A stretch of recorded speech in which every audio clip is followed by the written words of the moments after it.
뉴스엘 라이브는 오늘 이 소식으로 한번 시작을 해보겠습니다.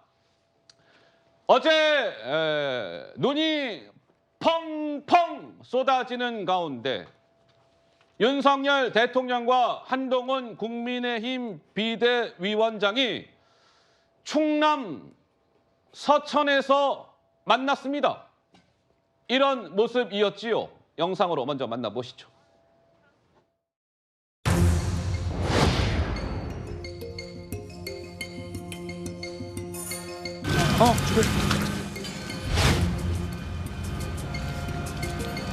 내가 또 오다 보니까 장동혁이 지역구구만.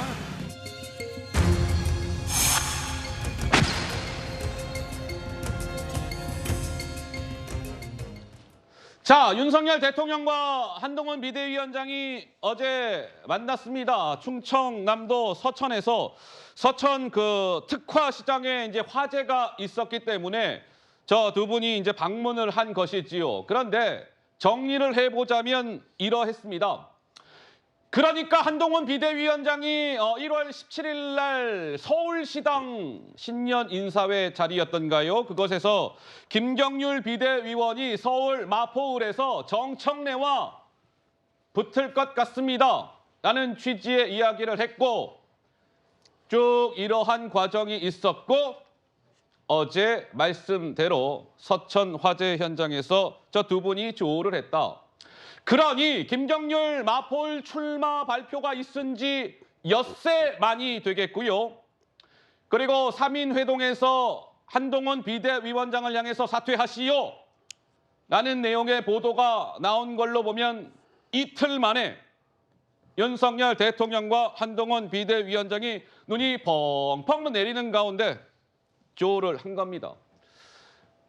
저희가 하이라이트 장면의 영상을 조금 전에 보여드렸지만 제가 조금 더 차근차근 한번 살펴봐 드릴까요? 어제 이런 모습이었습니다. 한동훈 비대위원장이 뭔가 눈이 내리는 가운데 민방위 그 점퍼를 입고 누군가를 기다리고 있습니다. 네, 저렇게 굉장히 추웠을 거예요.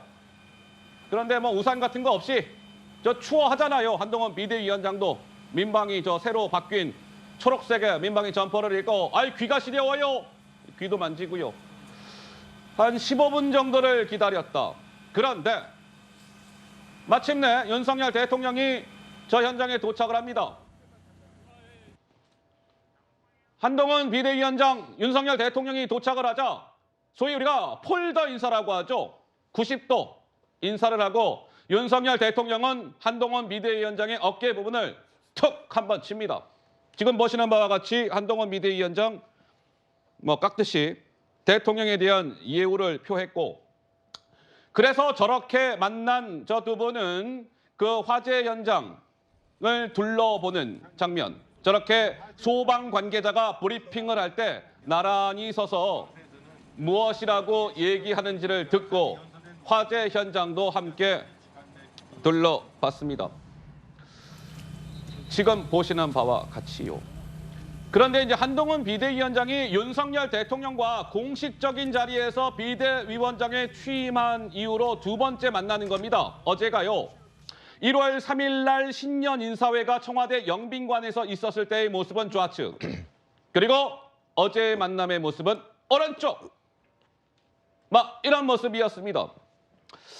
그래서 지금 나오는 얘기는 어제 이제 우리가 열차를 타고 함께 저 윤석열 대통령과 한동훈 비대위원장이 서울로 왔다. 이 소식도 전해드릴 터인데 봉합 열차가 칙칙퍽퍽 달렸다. 뭐 이런 해석이 나오고 있는 것이지요. 어떻습니까? 서민 교수님은 어제 저 두 분의 조우 장면을 좀 어떻게 보셨어요? 그러니까 일주일 전에 딱 이 자리에서 김경률 이제 비대위원장이 그 비대위원이 이제 저기 총선 출마를 선언했지 않습니까? 예. 그러고 나서 일주일밖에 안 지났는데 진짜 그동안 너무 엄청난 일이 많이 벌어져서 그게 아득한 옛날로 이제 느껴질 정도입니다.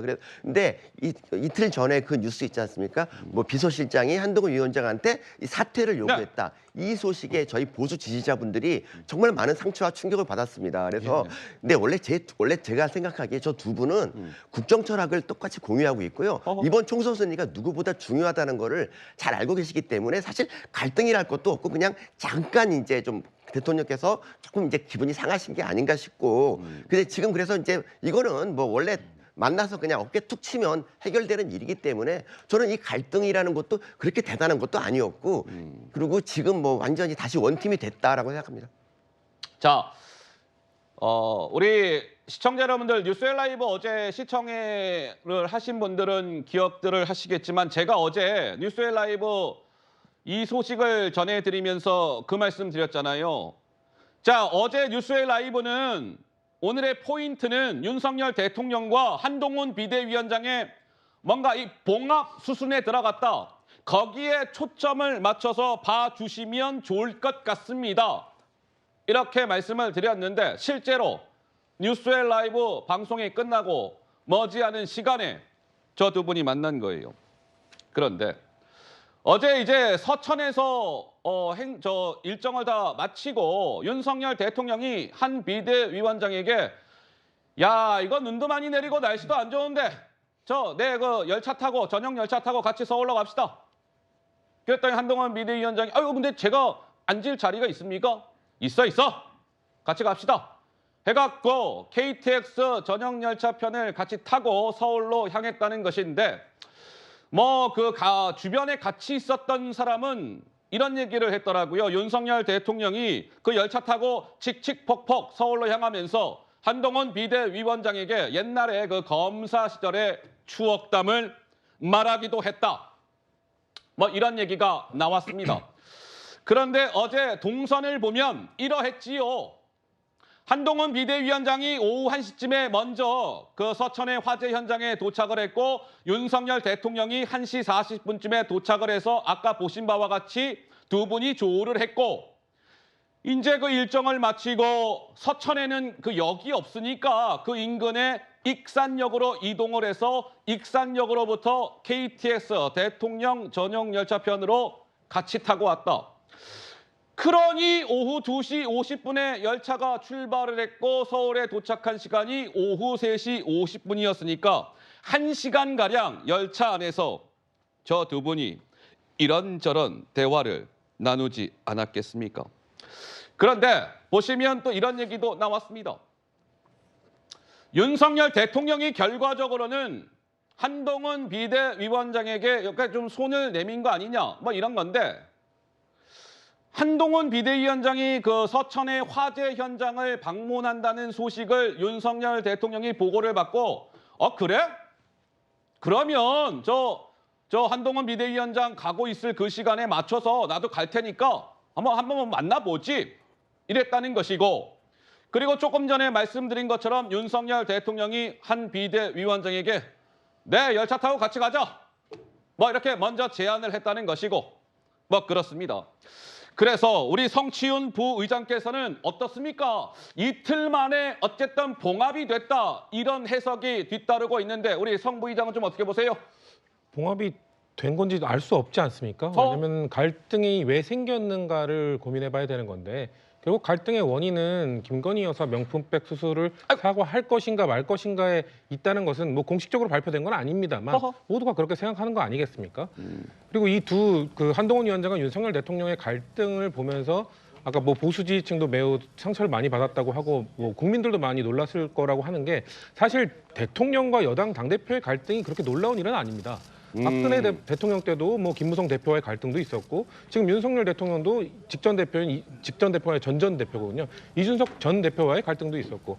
근데 이 두 분의 관계가 특수관계 아닙니까? 그러니까 이 두 분의 관계를 보면서 거의 박정희 대통령과 차지철 경호실장이 좀 다투는 것 같은 모습인 거고 노무현 대통령과 유시민 장관이 다투는 것 같은 그런 모습이기 때문에 어색하게 보는 건데 이 윤석열 대통령이 먼저 손을 내밀었다. 이 두 분이 20년 동안 갈등이 없진 않았을 거라고요. 그러니까 검찰 내에서도 갈등을 풀어가는 방식이 분명히 있었을 겁니다. 예. 그 과정 속에 있긴 있는 것 같은데 어쨌거나 한동훈 지금 비대위원장이 명품백 수수 사과 관련해서 입장을 표명했기 때문에 윤석열 대통령이 한 번 더 그러지 말고 한 번 더 생각해 봐 달라라고 먼저 찾아온 것이기 때문에 이것이 한동훈 위원장이 앞으로 어떻게 하느냐에 따라서 진짜 갈등이 봉합되느냐를 볼 수 있는 것이지 지금은 판단하기엔 너무 이르다고 봅니다. 판단하기에는 이르다. 우리 성치훈 부의장께서는 이런 말씀을 주셨고 오늘 뭐 할 얘기가 많으니까 차근차근 말씀을 나눠보도록 하겠습니다. 어제 제가 그 말씀 드렸죠. 윤석열 대통령과 한동훈 비대위원장의 인연은 21년 동안의 인연입니다. 2003년도에 SK 분식 회계 사건을 함께 수사하면서 연을 맺었고 올해가 2024년이니까 21년간의 인연이기 때문에 저 두 분은 끈끈한 돈독한 관계를 유지하고 있어서 쉽게 결별하기 어려울 겁니다. 뭐 이런 해석이 나왔는데요. 한동훈 비대위원장이 어제 대통령 전용 열차편으로 서울에 도착한 이후에 기자들이 당연히 한 비대위원장에게 질문을 던지지 않았겠습니까? 이렇게 답했습니다. 들어보실까요? 민생 지원과 관련한 얘기를 나눴고요. 결국 정치는 민생 아니겠습니까?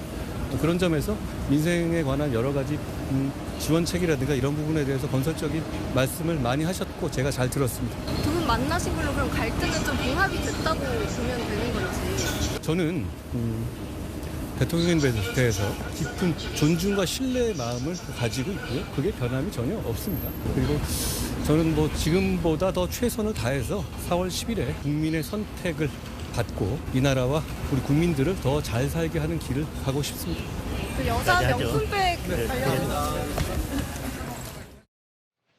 자, 한동훈 비대위원장이 이렇게 얘기합니다. 윤석열 대통령에 대해서 깊은 존중과 신뢰의 마음을 저 한동훈은 가지고 있습니다. 그런데 어제 윤석열 대통령이 서천의 화재 현장을 방문했을 때 왜 저는 정장이지만 윤 대통령은 회색 패딩을 입고 있었죠? 그런데요, 그게 알고 봤더니 윤석열 대통령이 좌측편 한번 봐주세요. 2017년도에 국정농단 특검을 지휘해서 수사를 했었잖아요. 그리고 나서 마지막 그 특검이 종료되는 날 입었던 패딩을 동일한 패딩을 어제 입었다. 그런데 아시는 바와 같이 2017년 저 특검 때 윤석열 그 대통령과 그 당시 한동훈 비대위원장도 검사로서 같이 활동을 하지 않았겠습니까? 그래서 저 동일한 패딩을 입은 것도 윤 대통령 머릿속에는 무언가 상징성, 메시지가 있었을 것이다. 이런 해석이 자연스레 나오고 있는데 우리 성재준 위원께서는 무슨 말씀을 주시겠습니까? 글쎄요, 한번 좀 기대가 벌써 됩니다. 좀 이따가 민주당의 강선우 대변인이든지 아니면 정청래 의원 나와가지고 저 패딩도 약속 패딩 아니냐 뭐 이렇게 또 따져 부를까 벌써부터 좀 기대가 되는데요. 뭐 개인적으로는 뭐 윤석열 대통령의 평상시의 모습을 보고 제가 추론해 봤을 때는 엄청난 의미가 있어가지고 찾아 입기보다도 날씨가 뭐 워낙에 춥지 않았습니까? 추워요. 이제 춥다 보니까 이제 뭐 옷이나 뭐 이런 거에 대해서 평상시에 그렇게 막 큰 관심이 있으신 분은 아니다 보니까 일하는 거에만 관심이 많다 보니까 패딩을 저렇게 입고 오신 것 같고 오히려 저는 이제 한동훈 위원장의 옷차림이 조금 더 눈에 띄었습니다. 한동훈 비대위원장의 옷차림이요? 왜요? 네. 이 윤석열 대통령 같은 경우는 패딩을 입고 계셨는데 한동훈 위원장 같은 경우는 이제 민방위 지금 저 복장을 입고 계시는데 그래요. 화면으로 봐도 제가 추워 보입니다. 아니 저기 지금 안에 뭐 내복을 뭐 3겹 4벌 입었다라고 할지라도 너무 추울 것 같은데 저렇게까지 추운 복장을 하고서도 윤석열 대통령을 15분 가까이 기다렸다라는 거 이것만 보더라도 얼마나 한동훈 위원장이 윤석열 대통령에 대한 존중심과 어떤 그 존경심을 표했다라고 저는 보고요. 그리고 이제 뭐 계속해가지고 아까 전에 이제 그 민주당 쪽에서도 뭐 봉합 열차가 지금 이미 출발을 했는데 그 과정에 뭐 김건희 여사의 문제가 있으니까 이게 뭐 어떻게 될 수도 있다라는 얘기를 해주십니다만 제가 보기에는 그냥 간단합니다. 한동훈 위원장과 윤석열 대통령 두 사람의 인연은 그냥 인연이 아니에요. 그래서 애당초 이 봉합 열차라고 하는 거는 브레이크도 없었던 것이고요. 처음부터 그냥 계속 달리고 있었던 거에 불과한 겁니다. 이제 와가지고 출발한 것도 아니고 원래 그냥 달리고 있었던 게 제가 보기에는 더 가속화를 해서 총선 승리까지 달려갈 거라고 봅니다.